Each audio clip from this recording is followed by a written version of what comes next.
Hey guys, welcome back to my channel. So if you're looking for ways to help you get into your splits pose, make sure to watch my last video, okay? That video, it's a great way to help you prep your hamstrings, warm up your hip flexors, to help you get into the splits pose, okay? So once you finish that class, we'll go ahead and get started.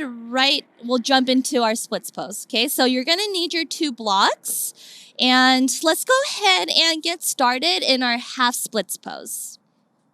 So half splits, let's go ahead and start with the right leg. So go ahead and step your right foot forward, coming into a lunge position, okay?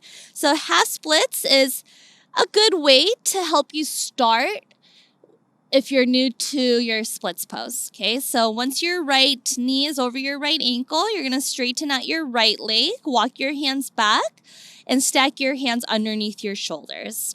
Keep your hips above your left knee, hip stays squared, okay? So if you're still working on your half splits pose, again, this is a great way to just warm it up, okay? You could always hold here for as long as you need, and you could always place your hands underneath your blocks. Now, if you feel like you're ready to move a little further along in your splits pose, grab your 2 blocks, and all you're going to do from here is just walk that right leg forward as much as you can. Okay, and then you're going to walk your hands so your hand stays underneath your shoulders. And then you'll get a good feel of where you're at in your hamstrings. If you're still working on opening up your hamstrings, I want you to hold here and just practice this pose for as long as you need. Maybe it's going to take a week, maybe it's going to take months, and that's okay. Now, if you're ready to move on, uncurl your left toes and lift your left knee and see if you could step it back a little bit further. Okay, so now you're just getting a little bit deeper into your splits pose. Let's walk your hands back so your hands always stays underneath your shoulders. Again, if you're ready to move on, you could go ahead and lift that left knee, slide your right leg forward, step your left knee back, hold it here for a few breaths. Now, the tendency in our splits pose is to just drop your hips, and then you'll notice this left thigh is not on top of the mat. So you want to always make sure this thigh is on top of the mat. So really deep hip flexor stretch. And this is where the block comes in handy. It's going to help you stay lifted and stay on top of your left thigh. Now, if this is comfortable for you, then you're ready to move on a little bit further. You could go ahead and slide your hips down and then just feel it out again. Make sure your right toes point straight up. You're not pointing your toes out or in. Keep it pointing up. Your left toes will stay pointing back.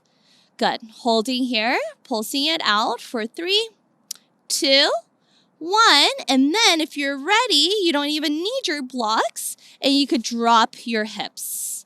Good. Keep your chest pointing forward. Chest stays open. Inhale and exhale. Good. So as you get out of it, you're just going to lift your hips, slide this right knee back, and then release your right leg. Go ahead and have a seat. And let's take a breather here. So that's a lot on our hamstrings as well as our hip flexors. Blocks are a great way to help you stay supported. Because we did our right side, we have to do our left. So let's go ahead and step this left foot forward. Good. Coming back into our lunge position. Keep your hands underneath your shoulders with the blocks. And then walk your left foot forward and straighten out your left leg. Good. Coming into our half splits position. You're more than welcome to stay here. Otherwise, slide your left leg forward as much as you can. Again, kind of just feeling it out here. If you could go a little bit more, uncurl your right toes, lift your right knee, and scoot your right leg back. So the blocks are here to help you stay supported. to help you keep your hips squared. Because a lot of times we want to open up that hip. Let's keep the hip squared. Chest stays lifted. Good. And you're going to notice one side is a little bit tighter. For me, this side is actually a lot tighter than my right side. So I'm just going to stay here, holding here. And every day as you practice, you'll notice your hips dropping and dropping and dropping. Okay, so remember, it's all about practice, consistency, repetition. The more you practice, the more you'll get better. All right, so enjoy your splits pose. Let me know how it goes, and I'll see you guys next time. Namaste.